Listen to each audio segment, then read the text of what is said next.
Kisan fashion mall వచ్చేస్తుంది మన ECL కి జూలై 24న గొప్ప ప్రారంభం. తెలంగాణ ట్రాన్స్కో డిఈ ముత్యం వెంకటరమణ నివాసంలో ఏసీబీ సోదాలు కొనసాగుతున్నాయి. ఆదాయానికి మించి ఆస్తులు ఉన్నాయనే ఆరోపణల నేపథ్యంలో అధికారులు తనిఖీలు చేపట్టారు. హైదరాబాద్ మాదాపూర్లోని డిఈ ఇల్లు సహా 10 ప్రాంతాల్లో సోదాలు కొనసాగుతున్నాయి. సోదాల్లో భారీగా విదేశీ మద్యం, విదేశీ కరెన్సీ, బంగారం, ల్యాండ్ డాక్యుమెంట్స్, ఖరీదైన వాచ్లు స్వాధీనం చేసుకున్నారు.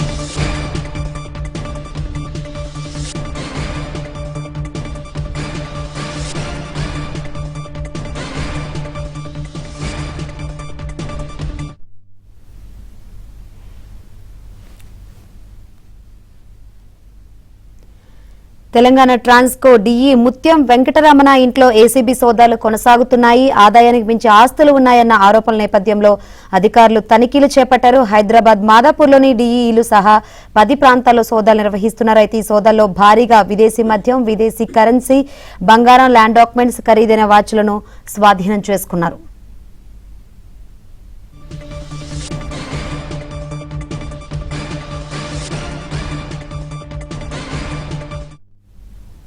ఏసీబీ సోదాలకు సంబంధించి మరిన్ని వివరాలు మా ప్రతినిధి మణికంఠ నుండి తెలుసుకుందాం.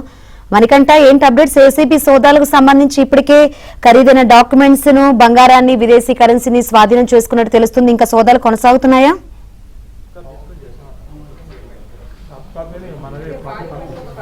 శంకరి, ప్రస్తుతం ఏసీబీ అధికారులు సోదాలు కొనసాగుతున్నాయని చెప్పుకోవచ్చు. తెలంగాణ ట్రాన్స్కో డిపార్ట్మెంట్లో డిప్యూటీ ఇంజనీర్గా పనిచేస్తున్న ముత్యం వెంకటరమణ ఆదాయానికి మించి భారీగా అక్రమాస్తులు కూడబెట్టారన్న పక్కా సమాచారంతో ఏసీబీ అధికారులు మొత్తం 10 ప్రాంతాల్లో సోదాలు నిర్వహిస్తున్నారు. ప్రస్తుతం మనం మాదాపూర్లోని మీనాక్షి స్కైలాండ్స్లో ప్రస్తుతం అపార్ట్మెంట్లో ఉన్నాము. ముత్యం వెంకటరమణ నివాసంలో చూసుకోవచ్చు. ఏసీబీ అధికారులు ఉదయం 6 గంటల నుంచి సోదాలు అయితే నిర్వహిస్తున్నారు. మనం విజువల్స్లో కూడా చూసుకోవచ్చు. ఇప్పటికే భారీగా విదేశీ మద్యంతో పాటు అలాగే ఖరీదైన వాచ్లు, వీటితో పాటుగా విదేశీ కరెన్సీని పోలీసులు, ఏసీబీ అధికారులు స్వాధీనం చేసుకున్నారు.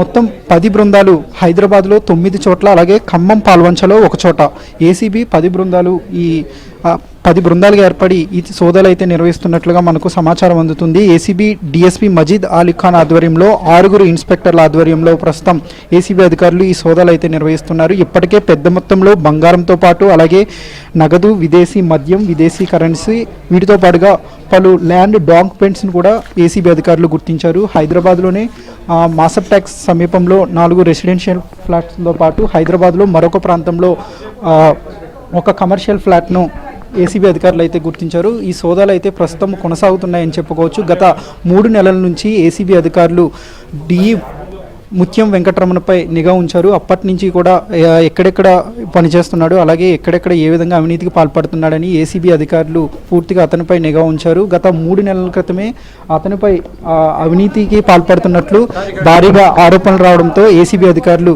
ప్రస్తుతం ఈ నిఘా ఉంచినట్లు తెలిసింది. ప్రస్తుతం మనతో పాటు ఏసీపీ డీఎస్పీ మజీద్ అలీ ఖాన్ గారు ఉన్నారు. అసలు ఈ సోదాలు ఎక్కడెక్కడ నిర్వహిస్తున్నారు, ఇప్పటి వరకు ఎలాంటి ఆస్తులు గుర్తించారనే దానిపై కూడా తెలుసుకునే ప్రయత్నించేద్దాం. సార్ చెప్పండి, ఎక్కడెక్కడ సోదాలు నిర్వహిస్తున్నారు, ఇప్పటి వరకు ఎలాంటి ఆస్తులను గుర్తించారు? సో ఈరోజు ఆదాయానికి మించిన ఆస్తులు ఉన్నాయని చెప్పేసి డివిజనల్ ఇంజనీర్ ముత్యం వెంకటరమణ గారింటి మీద సర్చెస్ నడుస్తున్నాయండి. ఇది కాకుండా అండి ఇంకొక 9 ప్లేసెస్లో సర్చెస్ నడుస్తున్నాయి. అపార్ట్ ఫ్రమ్ దట్ ఒక ఖమ్మంలో ఒక ప్లేస్లో కూడా సర్చెస్ నడుస్తున్నాయండి. సో ఇప్పటి వరకు మనకు జరిగిన ఇప్పటి వరకు ఐడెంటిఫై చేసిన దాంట్లో అయితే అండి 4 రెసిడెన్షియల్ ఫ్లాట్స్ ఉన్నాయండి. అలాగే ఒక G+3 కమర్షియల్ బిల్డింగ్ ఉందండి. ఇంకొక G+5 కమర్షియల్ బిల్డింగ్ కూడా ఐడెంటిఫై చేయడం జరిగిందండి.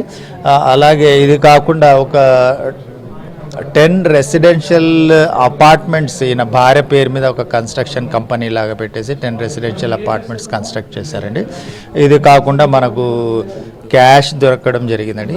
క్యాష్ ఎంత ఉందనేసి కౌంట్ చేస్తున్నారు. అలాగే గోల్డ్ అండ్ డైమండ్ జ్యువెలరీ కూడా ఐడెంటిఫై చేశారు. సో ఒక అప్రైజర్, గోల్డ్ అప్రైజర్ని పిలిపిస్తున్నాము. ఆయన వచ్చిన తర్వాత దాని మీద కాస్ట్ ఎంత చేస్తాం. అలాగే ఒక 3-4 వీలర్ వెహికల్స్ కూడా ఐడెంటిఫై చేయడం జరిగిందండి. సో ఇప్పుడు వరకు జరిగిన దాంట్లో అయితే these are the items which we have identified అండి. సార్ ఎప్పటి నుంచి నిఘా ఉంచారు? 3 నెలల నుంచి కూడా డి వెంకటరమణపై నిఘా ఉంచినట్లుగా తెలుస్తుంది. సో మీరు ఎప్పటి నుంచి నిఘా పెట్టారు అతనిపై? సో అదే ఈయన మీద యాక్చువల్లీ 2019లో కేసు అయిందండి. 2019లో ఈయన ఒక ట్రాప్ కేసులో ఏసీబీకి పట్టబడడం జరిగింది. సో దాని తర్వాత నుంచి ఈయన మీద నిఘా పెట్టడం జరిగిందండి. సో ఇక లాస్ట్ 3 మంత్స్లోకి వెళ్ళి ఈయన యాక్టివిటీస్ అన్నీ చూస్తూ ఈయన మీద ఇవాళ కేసు చేయడం జరిగిందండి. సార్ ఈ సోదాలు ఎప్పటి వరకు కొనసాగే అవకాశం ఉంది? ఈ సోదాలు జరుగుతాయండి ఈవినింగ్ వరకు. ఇంకా వేరే ప్లేసెస్ నుంచి మనకి ఇన్ఫర్మేషన్ రావాలి. సో అన్నీ వచ్చే వరకు ఇట్ మే టేక్ ఈవినింగ్ అవ్వచ్చు, రాత్రి వరకు కూడా జరుగుతాయండి. సార్ బినామీలు ఎవరైనా గుర్తించారా? ఇప్పటి వరకు వాళ్ళ మీద ఆస్తులు కూడబెట్టడం కానీ అలాంటి వాటికి సంబంధించిన డాక్యుమెంట్స్ ఏమైనా ఇప్పటి వరకు ఏమైనా మీరు గుర్తించారు? ఇప్పుడు వరకు అయితే ఏం లేదండి, చూస్తున్నాము. ఐడెంటిఫై ఏమన్నా అయితే మీకు ఇన్ఫార్మ్ చేస్తామండి. సార్ తనిఖీలు ముగిసిన అనంతరం ఈ విదేశీ మద్యం కావచ్చు, లేదంటే భారీగా డబ్బు కూడా ఇవన్నీ స్వాధీనం చేసుకున్న అనంతరం మీ ప్రొసీజర్ ఎలా ఉండబోతుంది? ప్రొసీజర్ ప్రకారం ఏముంటుందండి, లీగల్ ప్రొసీజర్ ప్రకారం మనం కోర్టులో, ఏసీబీ కోర్టులో ప్రొడ్యూస్ చేయడం జరుగుతుంది. సో ఏసీబీ జడ్జి గారు, it's discretion of ACB judge గారు, ఆయన రిమాండ్కి పంపిస్తారు. సో నెక్స్ట్ స్టెప్ అయితే అదే ఉంటుంది. ఎస్, ప్రస్తుతం ఈ సోదాలు సాయంత్రం వరకు, లేదంటే పూర్తిగా ఆస్తుల వివరాలు వెల్లడయ్యే వరకు ఈ సోదాలు అయితే కొనసాగే అవకాశం ఉందని ప్రస్తుతం ఏసీబీ డిఎస్పీ మజీద్ అలీ ఖాన్ అయితే చెప్తున్నారు. ఇప్పటి వరకు భారీగా కమర్షియల్ ఫ్లాట్లతో పాటు అలాగే మిగిలిన చోట్ల కూడా కొన్ని ఫ్లాట్లను గుర్తించారు. 2019వ సంవత్సరంలోనే డిఈ ముత్యం వెంకటరమణపై ఏసీబీ అధికారులు వెంకటరమణ లంచం తీసుకుంటూ ఏసీబీ అధికారులకు అయితే చిక్కాడు. అప్పటి నుంచి కూడా మరోసారి ఏసీబీ అధికారులు అతనిపై నిఘా ఉంచడంతో మరోసారి భారీగా ఆస్తులు కూడబెట్టారని ఏసీబీ అధికారులు నిర్ధారించుకున్నారు. ఈ క్రమంలోనే ఈరోజు ఏసీబీ అధికారులు అయితే సోదాలకు దిగారు. ఇప్పటి వరకు భారీగా విదేశీ మద్యంతో పాటు ఆస్తులు అలాగే నగదును కూడా సీజ్ చేశారు. ఈ సోదాలు సాయంత్రం వరకు కొనసాగే అవకాశం ఉన్నట్లుగా కూడా తెలిసింది. మొత్తం 10 ప్రాంతాల్లో ఈ సోదాలు నిర్వహిస్తున్నారు. Shankari, thank you Manikanta. Thanks.